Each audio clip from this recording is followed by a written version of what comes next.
Hello students, আমি Nitish sir জ্ঞানজ্যোতি coaching সেন্টারের পক্ষ থেকে তোমাদের প্রত্যেককে জানাই আরও একবার স্বাগত।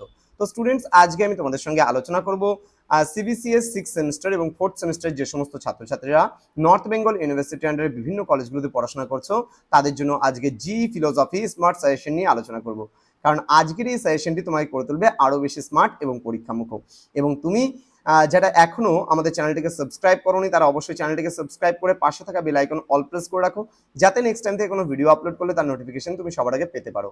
এছাড়া অনলাইনে তোমরা যারা ভাবছো আমাদের ক্লাস জয়েন করবে তারা অবশ্যই যোগাযোগ করো আমাদের অফিসিয়াল নাম্বার 7076398606 নাম্বারে অথবা 6295916282 নাম্বারে। তোমাদের টোটাল কোর্স ফি রয়েছে তোমাদের এই সাধ্যের মধ্যে, শুধুমাত্র পার সাবজেক্ট 199 এর বিনিময়ে তোমরা আমাদের সঙ্গে যুক্ত হতে পারো। চলো আজকে জেনে নেই তোমাদের জি ফিলোসফির স্মার্ট সাজেশনে কি প্রশ্ন থাকছে। প্রথম প্রশ্ন, আরোহ অনুমান কি? আরোহ ও অবরোহ অনুমানের মধ্যে পার্থক্য আলোচনা করো। Very very important. নেক্সট বলছে সাদৃশ্যমূলক যুক্তি স্বীকারের মানদণ্ডগুলি কি কি, আলোচনা করো। এটাও খুব গুরুত্বপূর্ণ প্রশ্ন। এবার একটা লজিক্যাল প্রশ্ন তোমাদের দিয়েছে, কি বলছে, ভেনচিত্রের সাহায্যে নিম্নলিখিত যুক্তিগুলির বৈধতা ও অবৈধতা বিচার করো। অল সেকেন্ড ফিগার, এ ই মানে এ আই আই হবে এটা কিন্তু, হ্যাঁ, A I I second figure দেখাতে হবে, মানে দ্বিতীয় সংস্থান আমরা বলি না, দেন এ ই এটা চতুর্থ সংস্থানে দেখাতে হবে। দেন কোনো প্রজাতন্ত্রীরাই গণতন্ত্রী নয়, সুতরাং কিছু গণতন্ত্রী ধ্বনি, কারণ কিছু ধ্বনি প্রজাতন্ত্রী নয়। ঠিক আছে। নেক্সট প্রশ্ন, বচনের বিরোধিতা কাকে বলে? উদাহরণ সহ বিভিন্ন প্রকার বিরোধিতা ব্যাখ্যা করো।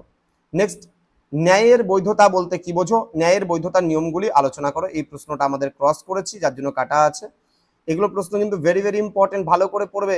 বিবর্তন কাকে বলে? বিবর্তনের নিয়মগুলি কি কি? নিম্নলিখিত বচনগুলির বিবর্তন করো। কিছু বচন দেওয়া থাকবে, তার বিবর্তন করতে হবে। এখানে আমি যদিও বা দেইনি সেই বাক্যগুলো, তোমরা দেখে নেবে প্র্যাকটিস করার সময়।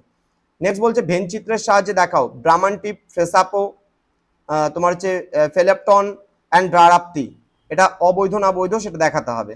নেক্সট বলছে নিম্নলিখিত যুক্তিগুলিকে তর্ক বিজ্ঞানসম্মত বচনে রূপান্তরিত করে ভেনচিত্রের মাধ্যমে বৈধতা বিচার করো। এটা আমিও যদিও বা বাক্যগুলোকে দেইনি, যে এরকম ধরনের কিছু প্রশ্ন আসবে এবং তোমাকে নিচে কিছু বাক্য দিয়ে দিবে, সেই বাক্যগুলোর বৈধতা বিচার করতে হবে। দেন সত্য সারণীর সাহায্যে নিম্নলিখিত যুক্তিগুলির বৈধতা এবং অবৈধতা নির্ণয় করো। এটাও কিছু বাক্য দিয়ে দিবে, তার বৈধতা অবৈধতা বিচার করতে হবে। এবার কোন বাক্য দেবে এটা বলা মুশকিল। ঠিক আছে। নেক্সট, এখানেও দেখো নিরপেক্ষ বচনে রূপান্তর করো, এখানেও কিছু বাক্য দেবে। আবার এখানেও ন্যায়ের নিয়ম অনুসারে নিম্নলিখিত যুক্তিগুলি বৈধতা অবৈধতা বিচার করো। এই যে বৈধতা অবৈধতা বিচার, এই যে একটা বৈধতা অবৈধতা বিচার, এটা সত্য সারণীর সাহায্যে। এখানে বৈধতা অবৈধতা বিচার ন্যায়ের নিয়ম অনুসারে। তো এইভাবে করে প্রশ্ন দেবে এবং কিছু তোমার হচ্ছে নিম্নলিখিত কিছু বাক্য দিয়ে দিবে, সেই বাক্যগুলোকে তোমাকে করতে হবে। সুতরাং যারা ফিলোসফি নিয়েছো তারা খুব ভালো করে লজিক্যাল পোর্শনটা দেখে যাবে, না হলে কিন্তু তোমাদের অসুবিধায় পড়তে হবে। তো দেখা হচ্ছে স্টুডেন্ট তোমাদের সঙ্গে আরো একটা ক্লাস নিয়ে, নতুন কোনো টপিক নিয়ে। তো আজকের এই স্মার্ট সাজেশনটা যেহেতু এটা একটা লজিক্যাল পেপার তোমাদের জি ফিলোসফি, সুতরাং খুব ভালো করে পড়ো, খুব ভালো করে প্রিপারেশন নিয়ে যাও, না হলে কিন্তু তোমরা একটু সমস্যায় পড়ে যাবে। দেখা হচ্ছে খুব তাড়াতাড়ি আরো একটা নতুন ক্লাস নিয়ে তোমাদের সঙ্গে। তোমরা প্রত্যেকে ভালো থেকো, সুস্থ থেকো। Thank you so much, thanks for watching after all, thank you.